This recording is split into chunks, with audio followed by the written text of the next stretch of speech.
We talked about sourcing, didn't we? It was about setting up the business, making offers, and then the mistakes that we come across. They're the main things, aren't they? What are the main things that you're struggling to know? It was about So we would like to obviously go to South Wales, but now if we find a property that we're interested in, and we don't have an investor lined up, we can't exactly just say, I want to offer this amount, and if it gets accepted, we kind of just, we would just like to be able to actually go to South Wales and do all the viewings and do the process, but we don't actually know how we can do that without the investors. That's just a bit of a block. So if you viewed something, you think, right, I'd like to offer on this. How do I go? That's a good one. It's a very common problem, particularly for those first couple of offers that you make. It's very uncomfortable. And there's a few different ways you can do it, right? You can go down the route of being really open and transparent and saying, I'm a property sourcer, and obviously run into the problem that you might face, which is an estate agent which isn't the most friendly and they don't like sourcers. I generally say you have kind of like three main ones, and it's like they know what sources are and they like you or like them, they know what sources are and they hate them, or they've just never even heard of what a sourcer is. So Dan, I'll throw this one on your way, if that's all right. Sure. What's your most favourite way of making an offer? So I started out thinking that the best way to make offers was to pretend I was going to buy it and put forward my source of funds and all this sort of stuff. I can tell you now, it's definitely not the way to do it.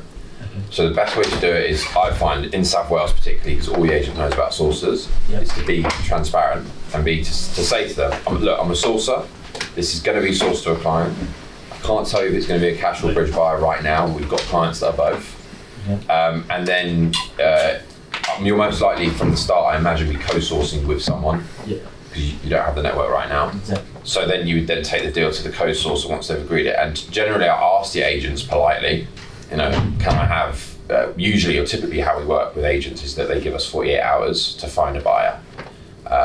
So you get everything lined up, you get the offer accepted, and then when they say, yeah, fine, you've got your 48 hours, generally most agents will give you the time to go and find the buyer without accepting other offers in that period. If you had to summarise the co-sourcing part of these guys, because obviously you've got the deal has to be, go and put the offers in, but then for them it's like they're all investors.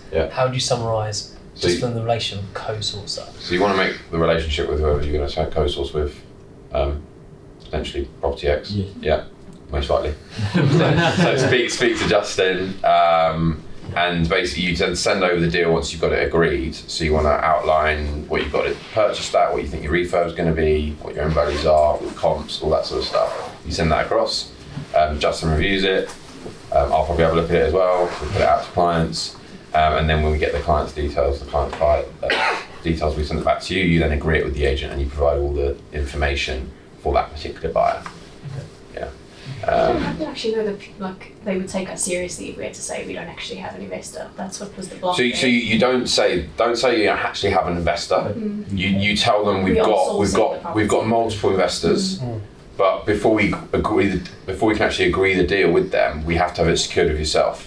So we have to have it secured with yourself, and I can share the details with our investors and find out which of our investors is going to take it. Say it with confidence. Don't say it like it's your first deal, even though it is.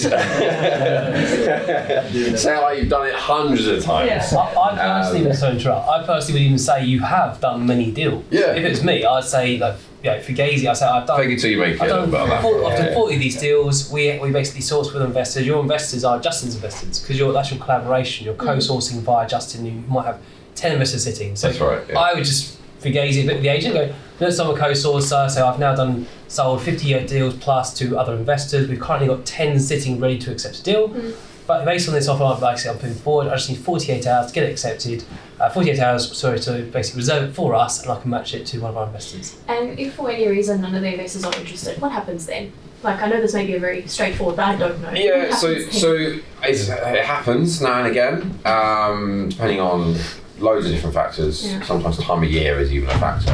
I had it last year, it's got a great deal, but it was 2 days before Christmas, and no one wanted to buy it, and it's just a shame. At that point, you just got to hold your hands up, go back to the agent and be like, really sorry. Usually I try and do it before the 48 hours is ending. If I think that we're not going to find a buyer, I'll go back and go, I'm really sorry, it's not looking likely. I'll confirm, absolutely with you in about 12 hours time, whenever the time's up. And then you go back to them again and say, look, I haven't found a buyer on this occasion, and give them the reasons why. Like time of year, the feedback we got from investors was X, Y, and Z. You didn't like it was near a pub down the road or something like that. Give them a reason and just say, like, really sorry, we'll keep trying. In the meantime, obviously, I understand if you have to put the property back on the market. And then just keep them informed as you go. Sometimes I've had situations where I've been given the 48-hour window and it's taken me up to a week to find a buyer. I've still managed to secure it because I've just kept that communication open. And typically agents, particularly in South Wales, are spread quite thin. So they will stack viewings maybe once a week or once every other week. So even though you've been given that 48-hour period, the chance of someone coming in the day or the day after that is quite slim. Okay. So. Yeah, I second all of that. I'd say there's also another circumstance which can come up where, and this is what's really important when you're on the viewing, to kind of gauge the agent, talk to them, try to feel them out. Like, have you worked with sources before, or find out whether they are going to be potentially open to that. Because if they are not, the only other structure you might take, which can work most of the time, is to say that you are sourcing on behalf of a business partner. Again, if you've done it as long as Dan, you wouldn't go down this route. You just be transparent, open. But sometimes for the first, second offer, you can go, look, I'm sourcing for a business partner.